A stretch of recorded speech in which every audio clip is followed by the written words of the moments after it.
Welcome folks, let's make science interesting and a simple subject. In this video, we are going to look at question 3 of section C for science paper 2 for the year 2023 for the internals. Now, as you can see, we are dealing with a question from the topic of organic chemistry. Now, the question reads, the following table shows the first 4 members of a particular homologous series. Now, let's begin by first looking at the 5 consecutive families that we have. So the first family is the alkanes that ends with ANE. And these families, you expect to have single bonds between all carbon atoms. Then the second one is alkene. Under alkene, as we can see, we have ENE. Here we are expecting to have at least a double bond. Then we have the alkano. So alkano is just the organic language for alcohol. Here we have the single bonds between carbon atoms. Then we have the alkanoics. So the alkanoics are just the acids. Then we have also esters. Right, now as we can see the information that we have from the table, we are dealing with one of these 5 families, and as you can see, we are going to focus on the alcohol. How do we know that the information from the table is under the alcohol? We can use by the naming. So from the naming, we can see we have OL. So whenever you see OL, this is an indication that you are dealing with an alcohol. Then AN shows that whatever that you have must have a single bond. Then the first party, this like meth, is the prefix. This one determines the number of carbons present in that particular molecule.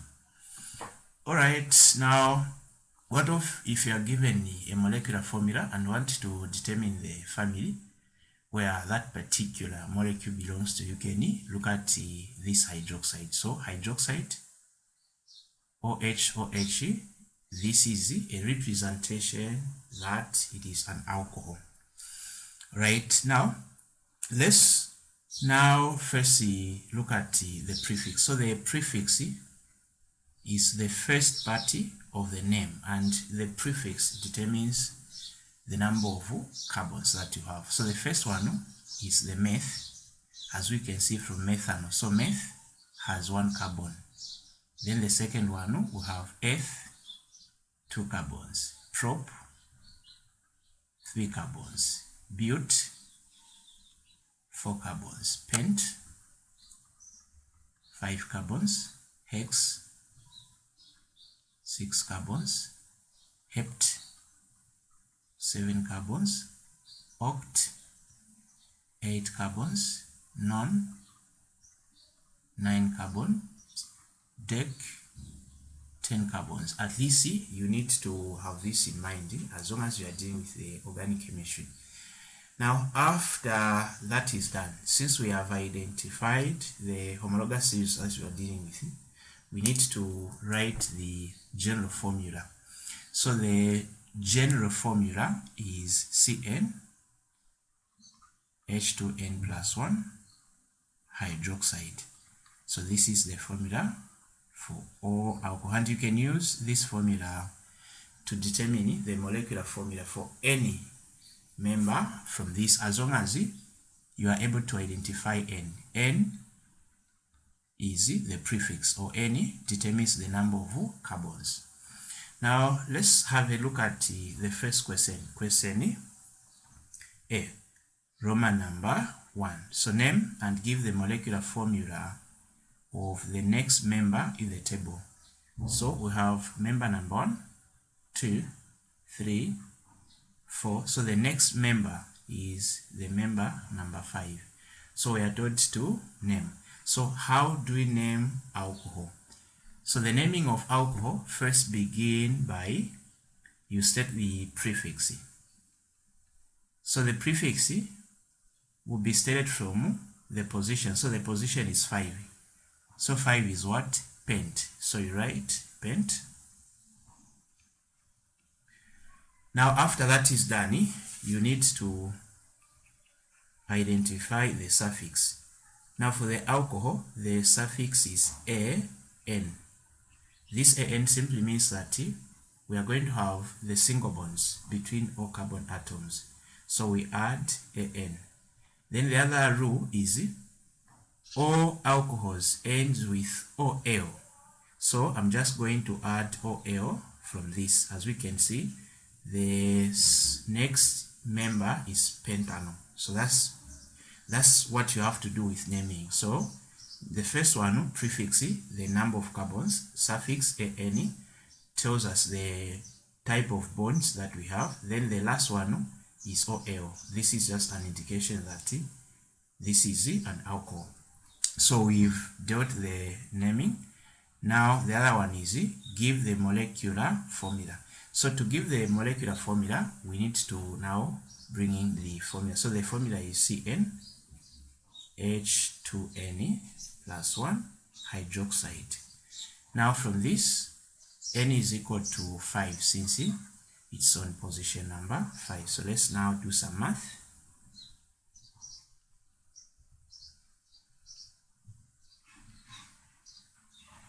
So C times 5, we have C5, then 2 times 5 is 10 plus 1, 11 hydroxide. So this is the second or the next molecular formula.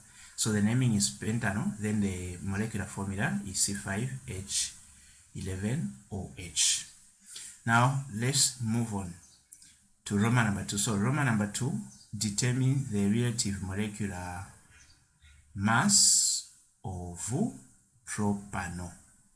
So where is propanol? So if we don't have the propanol in the table, provided we didn't have this, how can we come up with the relative molecular mass? So first we need to have the molecular formula. Now we are like that we are given from the table. Now let's say we didn't have. What are we supposed to do? We need to take the first part is prop. Then if you use the formula, the general formula CN. If you look at prop N is equal to 3. So if I put where there is N, I can do some math. So C times 3 is C3. Then 2 times 3 is 6 plus 1, 7 OH. As we can see, this is how the molecular formula came into existence. So that's what you're supposed to do. Now the question is not about this. The question is we want to find the relative molecular mass, which is the mister. So the more concept now comes in. So let's first begin by writing the molecular formula. So we have 3 atoms of carbon, we have 7 atoms of hydrogen, 1 atom of oxygen, another 1 atom of hydrogen. So to find the mister is equal to carbon times the number of atoms present is 3 plus hydrogen times 8. Where is this 8 coming from? 7 here plus this one here plus oxygen times 1. Now if you go on the periodic table, the carbon, the mass number that we are using is 12 multiplied by 3 plus 1 times 8 plus 16 times 1. So 12 times 3 is 36. 1 times 8 is 8 plus 16 times 1 is just 16. So 36 plus 8 is 44. 44 plus 16 will give us 60. So we don't have to put the units since it's just relative molecular mass. So the answer here is 60.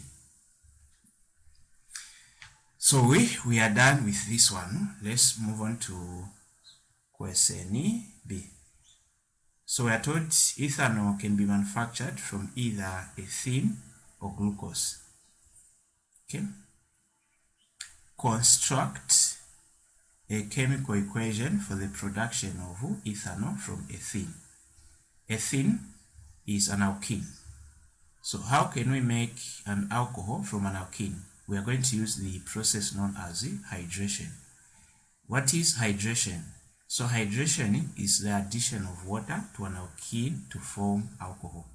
So the word equation is like this. So you get an alkene,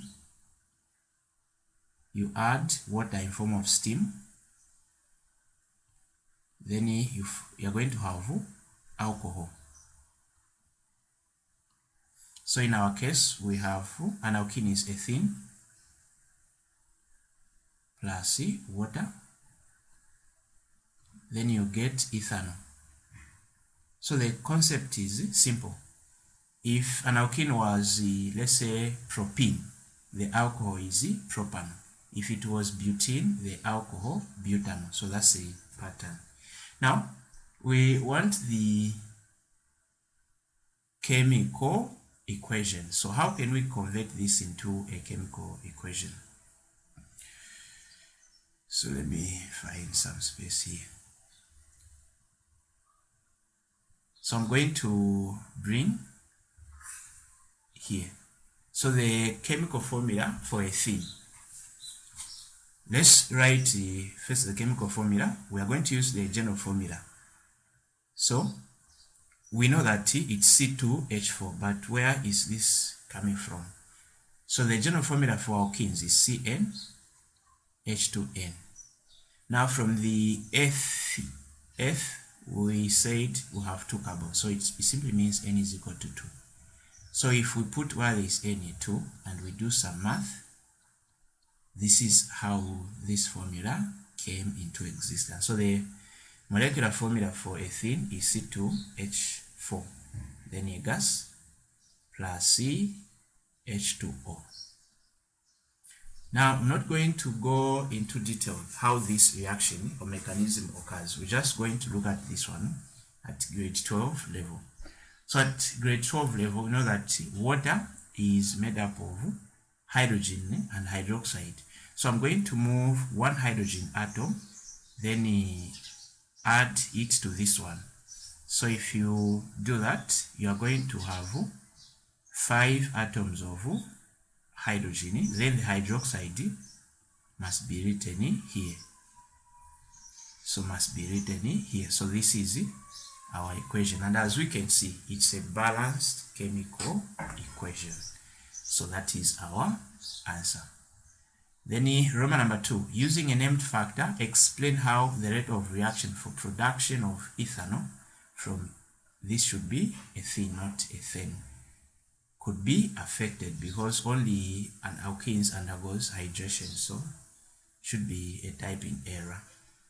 So which factor can we use? So if we want, we can use the catalyst. So the catalyst during this hydration is phosphoric acid. And if you are to state this one, you are supposed to use the concept that we use whenever we add a catalyst to a reaction. If not a catalyst, we can use temperature. So the temperature is also a factor that is needed. Then how does the temperature affect the reaction? Temperature is needed during the bond formation and bond breaking. So we can say temperature during the bond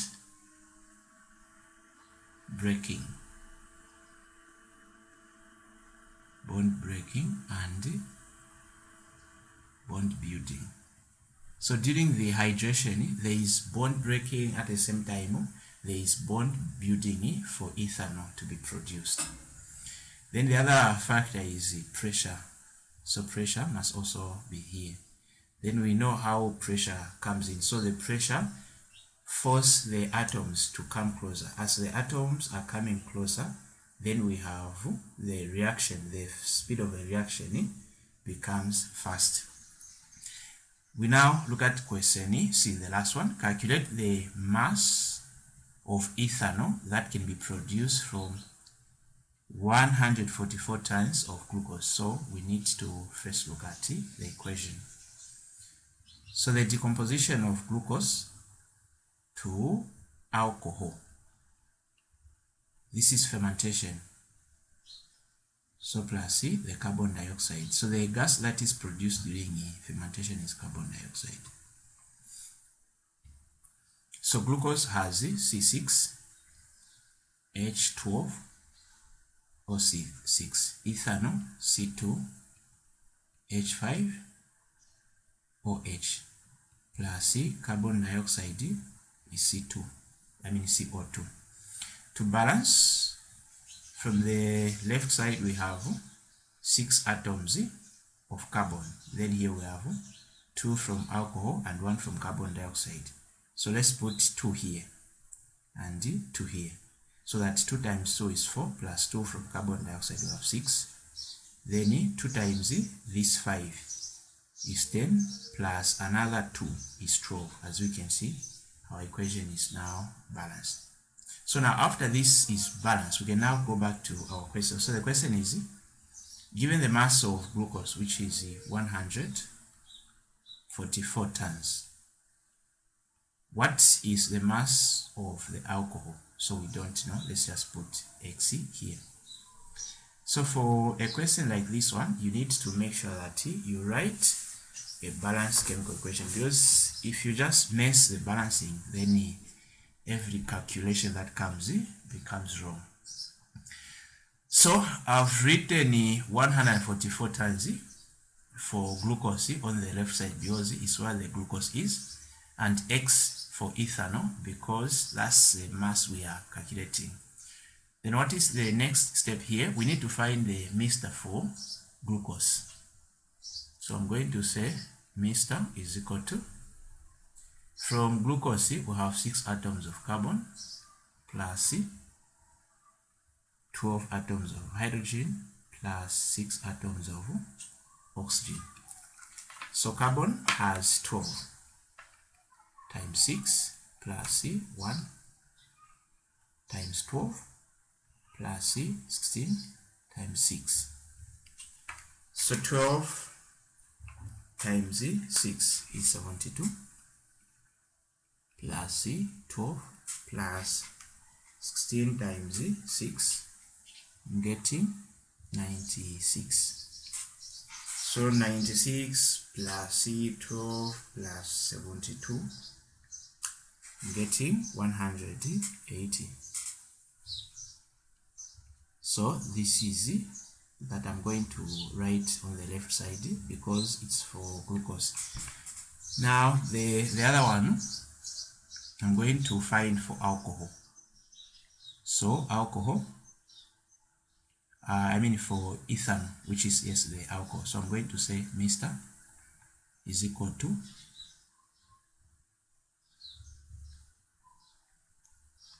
so for alcohol we are going to have C times 2 plus C, H times 6.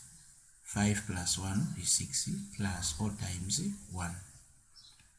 12 by 2, 1 times 6, 16 times 1. So 12 times 2 is 24 plus C, 6 plus 16. 24 plus 6 is 30 plus 16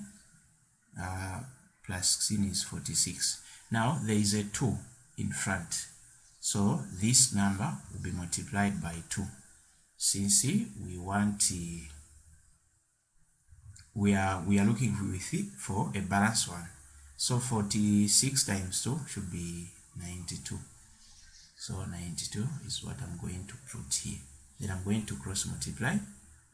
180 x is equal to 144 times 92. So I'm getting 13,248 tons over 180 over 180.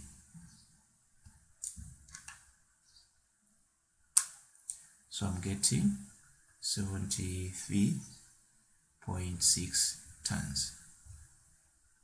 So the total is 144. Then if this reaction was, let's say, 100% efficient, then the other must be belongs to the carbon dioxide, if provided this reaction didn't have any impurity. So this is how we can do this calculation. So that's it for this video. Thanks for watching.